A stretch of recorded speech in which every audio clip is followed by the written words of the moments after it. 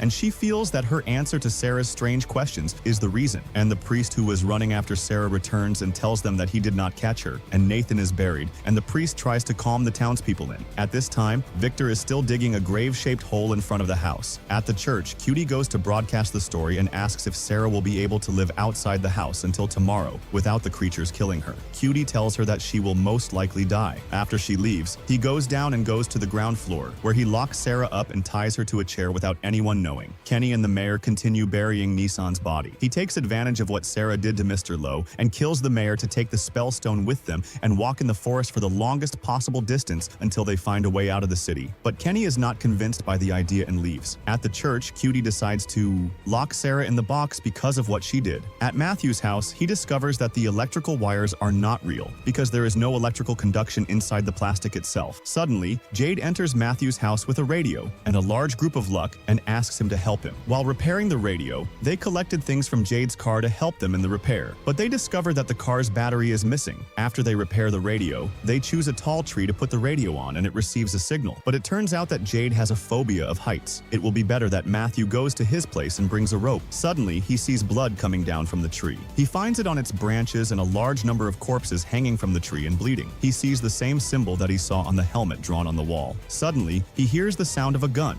and Bella sees a person wearing a military uniform and his bonnet is towards him. Jade runs away but gets injured and the soldier stabs him in the chest with a knife. Jade screams from the pen and Maso comes quickly. Bella is lying on the ground and there is nothing on his body. He threatens him and tells him that whatever he saw and felt is not real. At the time, the mayor goes to the clinic to talk to Christy and thinks about what Mr. Lowe would look like if he was dead. Christy comes down from the upper floor and greets him. The mayor asks her about Kenny's psychological state after his father's death. It appears that Christy and Kenny are engaged, so Christy tells him that he is trying to be the person that the people around him need. The mayor knows that his time is near and wants to know that the mayoral position will be with the right person. In the church basement, Sarah tells the story about the voices she hears, which seem to warn of something bad that will happen, or that she is waiting for. She says that they are the voices of people imprisoned like her and are trying to call on her for help. Sarah seems to hear their words and breathe their orders to save them. She also tells him that these voices foretell that 2 cars will arrive in the city and that this really happened. The priest does not believe it and tries to find an explanation for what is happening and feels Sarah is crazy. And suddenly Sarah screams and says no to him as if she saw something bad happening. And then she asks the cat for a piece of paper and tells him that the voices want to send him a message. And in Matthew's house, she is thinking of broadcasting an idea that can get her out of the city. And she thinks that she will follow the electric wires that will be coming from outside the city, and she goes down the tunnel and digs in it to reach the wires. At that time, Matthew is trying to pick up signals from the radio and takes Jade to Mrs. Lowe's house and tells her what happened. So Mrs. Lowe's house is in very old boxes and shows her a picture of the symbol that she saw somewhere else. The mayor tries to talk to Kenny, but Kenny is sad and unable to speak. So White rushes the mayor to confess to him that he is sick and that he will die soon, and that he wants to be ready to take his place at any time. And in the forest, Matthew is unable to reach the signals and returns home. And there he finds his broadcast in the basement of the house looking for solo electricity. Suddenly asks him if he remembers the war he made for her from his shoelace. Matthew scratches his face and tells her that he lost it on the day Julie was born. He takes advantage of the fact that she still remembers him. So she gives him the bracelet that she found in a store where the belongings of dead people are stored. Matthew scratches his face and tells her that it is definitely a look-alike, nothing more. But Tepetha proves to him that it is the same bracelet as hers and tells him that they must find out how and why they attacked here. She tells him about the idea she is doing to get out of the city by tracking the source of the electricity lines. Matthew is convinced by her words and helps him digging. In the church, Sarah draws the story that the voices are talking about to prove to him that she is not crazy. Bella finds her drawing a hole between the graves, and in it is a box that he has hidden himself for a very long time. He is sure that no one knows anything about it. They reconcile, and Bella is the same one Sarah drew, and it is impossible for her to know about him and Be'takor, and that it is a link between them and the world of spirits. In the colony house, one of the young men hears sound of a girl standing behind the window. He opens the curtain and finds a beautiful girl with lots of roses. She says that she loves roses very much and asks him to let her into the house. If you enjoyed the video, don't forget to subscribe to the channel and hit the notification bell to get more news.